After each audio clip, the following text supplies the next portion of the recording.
बोलो जयकारा बोल मेरे श्री गुरु महाराज की जय। सभी गुरुमुख प्रेमियों से जय सच्चिदानंद। आज अगर हम गुरुमुखों के निजी जीवन के अंदर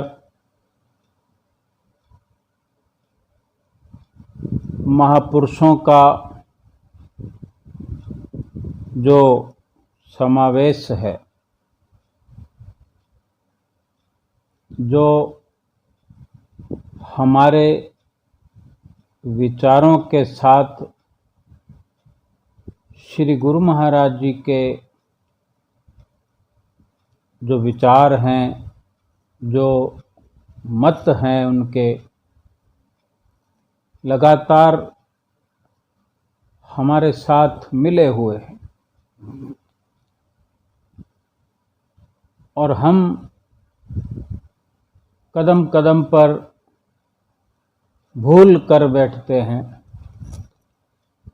भूल जाते हैं कि अपने सांसारिक विचारों को बढ़ावा देने लगते हैं।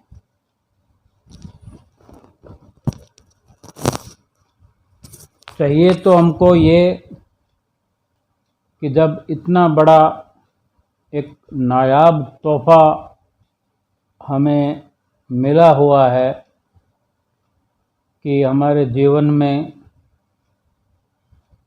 श्री सद्गुरुदेव महाराज जी के दर्शन का प्रकाश है, उनकी संगत का प्रकाश है, सोहबत का प्रकाश है, उनके वचनों का प्रकाश है, उनके नित्य नियमों को निभाने में जो प्रकाश है वो भी प्रकाश। ये सारे प्रकाश मिलकर हमारे जीवन में प्रकाश ही प्रकाश बिखेर रहे हैं, हमारा जीवन प्रकाश रूप बना रहे हैं। तो हम अपनी छोटी से छोटी, बड़ी से बड़ी हर गलती को सुधार करते हुए, संसारिक विचारों का त्याग करते हुए धीरे धीरे धीरे मुकम्मल तौर पर अपनी मत को अपने इष्ट देव सतगुरुदाता दीनदयाल जी महाराज जी की मत में मिला दें। यानी उनकी मत और हमारी मत, उनके विचार और हमारे विचार एक हो जाएं। वचन भी हैं कि सेवक स्वामी एक मत, मत में मत मिल जाए, चतुराई रीझे नहीं, रीझे मन के भाई। कि जब हम सांसारिक विचारों का त्याग करते जाएंगे तो चतुराई खत्म हो जाएगी, छल खत्म हो जाएंगे, कपट खत्म हो जाएगा। फिर क्या रहेगा बाकी? फिर जो सतगुरु की मत है, विचार हैं, वही विचार हमारे अंदर जगह ले लेंगे, आकार लेने लगेंगे। वो आकार दायरा बड़ा होता जाएगा। फिर वही जो प्रकाश सतगुरु की सोहबत का है, उनके ज्ञान का है, उनके वचनों का है, उनकी संगत का है, उनके बख्शे हुए नियमों का और उनकी आज्ञा में चलने का जो भी प्रकाश है, फिर वो सारा हमारे चित्तवृत्तियों में फैल कर हमारे जीवन को प्रकाश रूप बनाने में हमारी पूरी मदद करेगा। हमारी फिर कोई मर्जी नहीं रह जाएगी, क्योंकि हमने अपनी मर्जी को गुरु महाराज जी की मर्जी के साथ मिला दिया। जो उनकी मौज,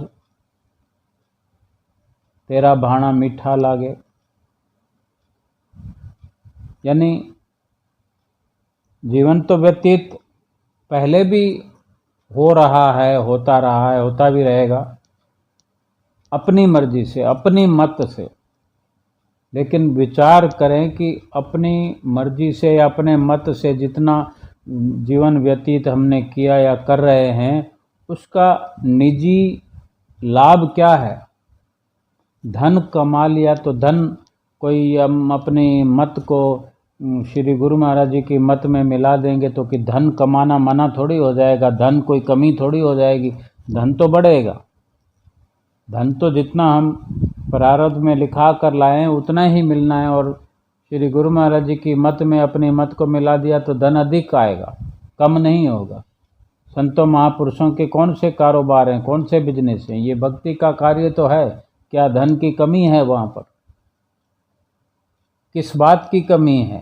श्री गुरु महाराज जी के दरबार में सभी कुछ रिद्धियाँ सिद्धियाँ सब उनकी दासी बनकर सेवा करने को आतुर 24 घंटे रहती हैं।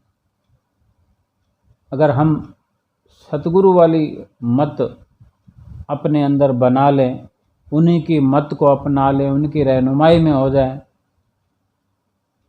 किसी चीज़ की कमी नहीं रहेगी। हमने अपनी सोच के दायरे को बड़ा बनाना है। हम अपनी सोच के दायरे को छोटा बनाकर रहते हैं तो छोटी छोटी सोच से जो है हमारा जीवन भक्ति की ओर अग्रसर होने से वंचित हो जाता है, दूरी बन जाती है। अपनी मत से जो भी हमने पल जिए, जीवन जिया, उसका लाभ तो हो नहीं सकता, क्योंकि हमारे में तो इतनी मति, इतने उच्च विचार हैं ही नहीं, हमारी बुद्धि है ही नहीं, न अनुभव है। लेकिन जो भगवान संत रूप में अवतरित होकर नर रूप में नारायण बनकर जो हमारे साथ सखा बनकर मित्र बनकर हमें जो हर वक्त शिक्षा देते हैं, वो हमारे निजी सुख के लिए है, सच्ची शांति के लिए है, और जीवन जीने के हर पल में धन की कमाई भी हो, संसार के सुख वैभव भी हों, कुटुंब परिवार के साथ भी निर्वाह हो, और ये सब होते हुए मन में सुकून मिलने लगे, मन के अंदर शांति स्थापित हो जाए। ये असर है मेरे श्री गुरु महाराज जी की संगत सोहबत का। जो उनकी मत से जब अपनी मत मिलती है तो ये लाभ होता है, क्योंकि चतुराई फिर समाप्त हो जाती है, छल खत्म हो जाता है, कपट खत्म हो जाता है, झूठ खत्म हो जाता है, सत्य की पहचान होने लगती है। तो वही जीवन जो कल तक अपनी मर्जी से हुआ करता था, वो फिर रहनुमाई, संतों महापुरुषों की रहनुमाई में जब वो जीवन चलने लगता है तो फिर ये बहुत बड़ा फर्क हो जाता है। लोक और परलोक की जो असल पूंजी है वो एकत्र होने लगती है। जो सच्ची पूंजी है, सच्चा धन है, भक्ति का धन है। फिर झूठे धन की जो हम ज्ञान न होने पर जो उसकी महत्व को समझते थे, फिर वो धन महत्वहीन हो जाता है। फिर उस धन को, उस परिवार को, उस प्रेम प्यार को और उस संसार के सुखों को, संसाधनों को भक्ति की राह पर कुर्बान करने लगते हैं। त्याग होने लगता है, और जहाँ त्याग होता है वहीं पर मन का सुकून होता है। ये शिक्षा श्री गुरु महाराज जी से ही हमें नित्य प्रति मिलती भी रहती है। हमारे श्री गुरु महाराज जी जब जब भी ऐसा मौका आता है तो भरपूर खुशियाँ बिखेरते हैं, जहाँ भी विराजमान होते हैं।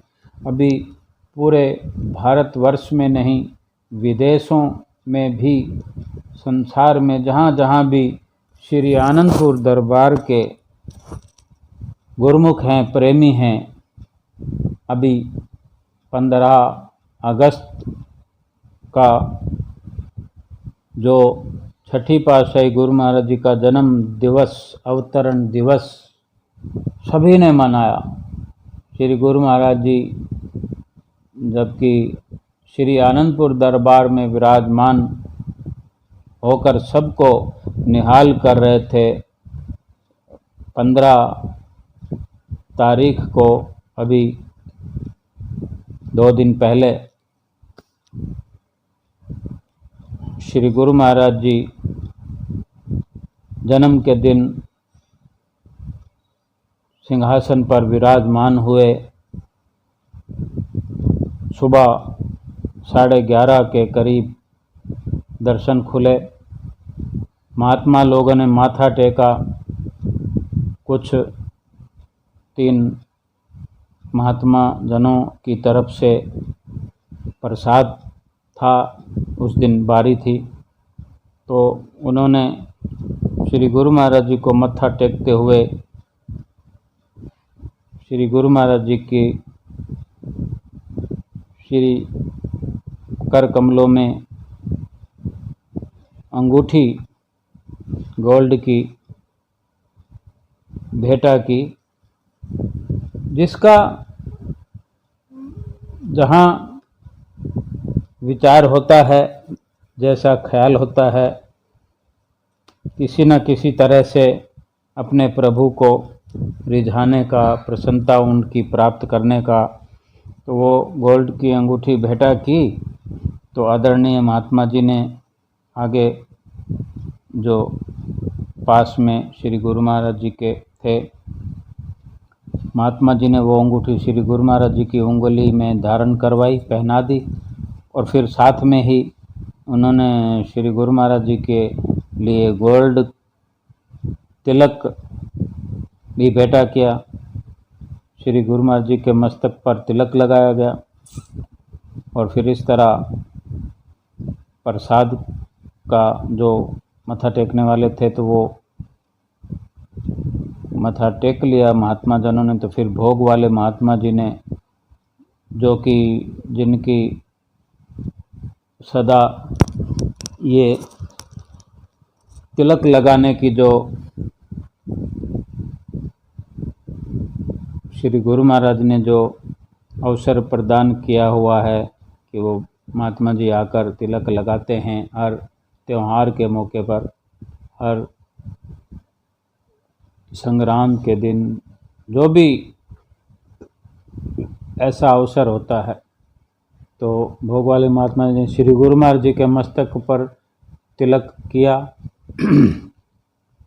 उसके बाद श्री आरती पूजा हुई। श्री हुजूर छठी पातशाही गुरु महाराज जी के सन्मुख आदरणीय महात्मा जनों ने आरती फिराई और आरती के बाद श्री गुरु महाराज जी ने श्री वचन फरमाए कि महापुरुष जीवों के कल्याण के लिए अवतरित होते हैं।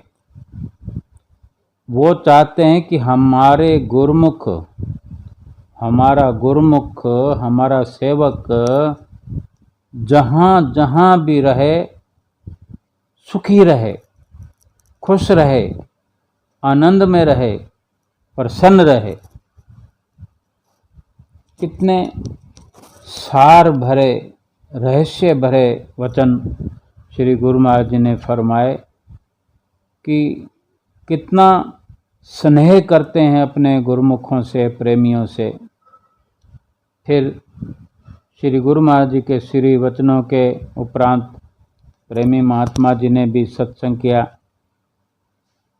उन्होंने सत्संग में श्री गुरु महाराज जी की जीवनी के बारे में बता दिया, सार समझा दिया कि किस तरह श्री गुरु महाराज जी ने, हुजूर गुरु महाराज जी ने अपने समय के अंदर बचपन से लेकर किस प्रकार सेवा में अपना जीवन लगाया, और इसी तरह एक एक शब्द को समझाते हुए जब सत्संग पूर्ण हुआ तो उसके बाद बहुत बड़ा केक आया, जो कि जन्मदिन के अवसर पर हमेशा के लिए, हमेशा की तरह जो केक श्री गुरु महाराज जी काटते हैं, तो बड़ा सारा केक आया। तो कुछ महात्मा लोगों ने केक पकड़ा, क्योंकि मिलकर उठाना पड़ता है, बहुत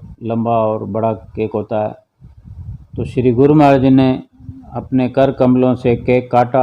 जब श्री गुरु महाराज ने केक काटा तो सब ने ज़ोर ज़ोर से happy birthday to you Swami ji, इस प्रकार सब बोल रहे थे, happy birthday to you Swami ji, तुम जियो हजारों साल, साल के दिन हों 50,000।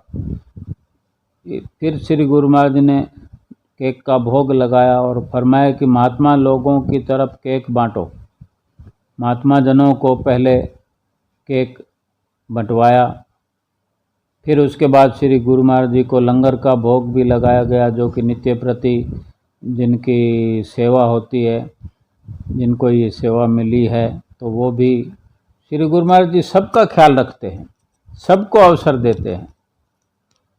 जब श्री गुरु महाराज जी को लंगर का भोग लग रहा था, तो अभी जो बाई जी, आदरणीय अम्मा बाई जी जो शरीर छोड़ गए हैं, उनकी जगह पर, उनके स्थान पर एक नए बाई जी को बनाया है, उस जगह बड़ा बनाया है।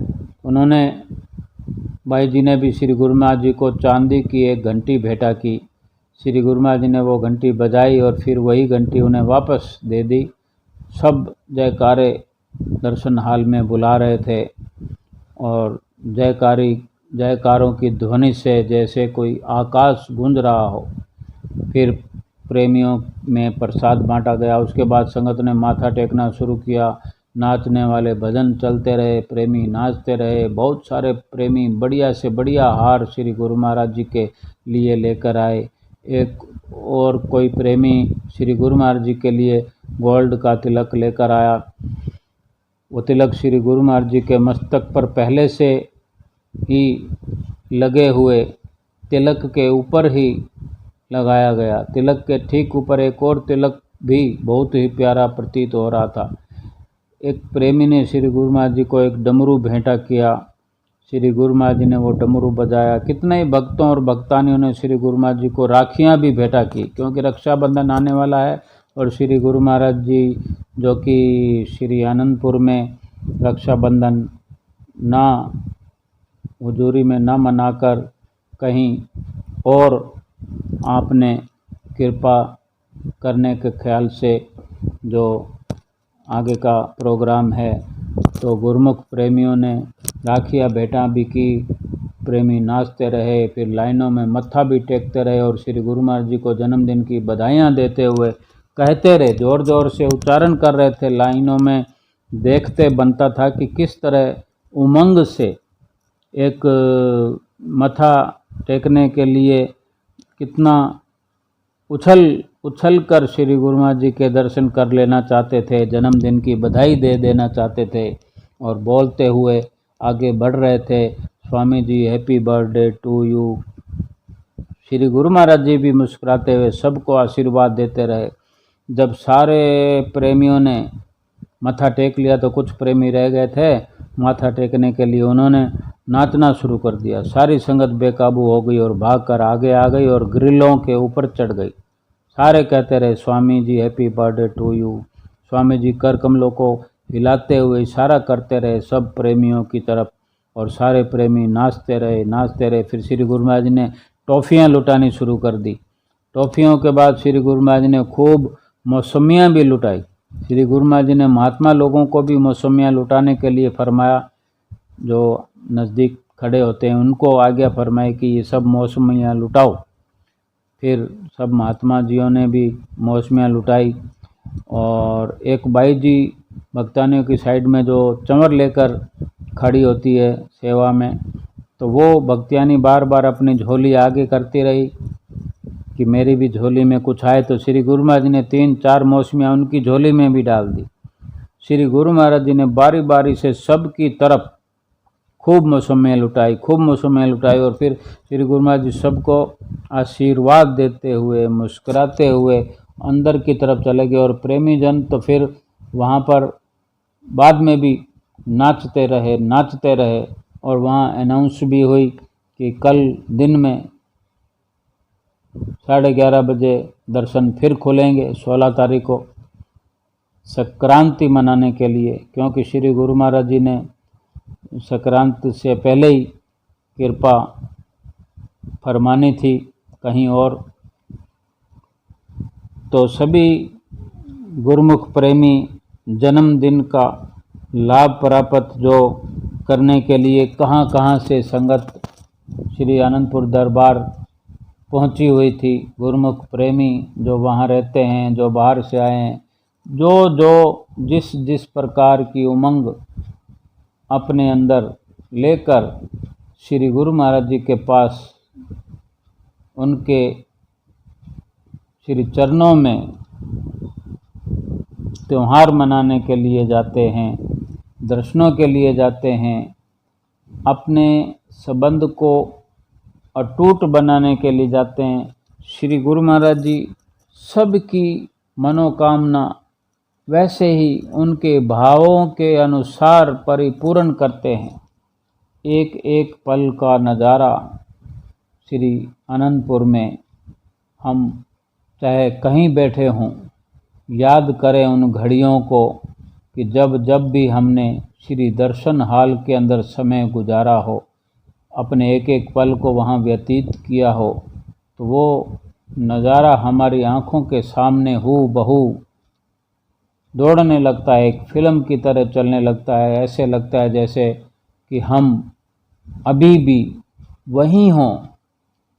सबको लगता है, जो कितना दूर हो आनंदपुर से, फिर भी उसको लगता है कि मैं आनंदपुर में ही नहीं बल्कि दर्शन हॉल के अंदर बैठा हुआ जन्मदिन का लाभ प्राप्त कर रहा हूँ, श्री गुरु महाराज जी का आशीर्वाद प्राप्त कर रहा हूँ। जो टॉफ़ियाँ लुटाई जा रही है तो एक दो टॉफ़ी मेरे भी हाथ में आ गई है, ऐसा लगने लगता है। तो ये क्या नज़ारा है मेरे श्री गुरु महाराज जी का, जो अपने आप में बहुत प्यारा है। बोलो जयकारा बोल मेरे श्री गुरु महाराज की जय।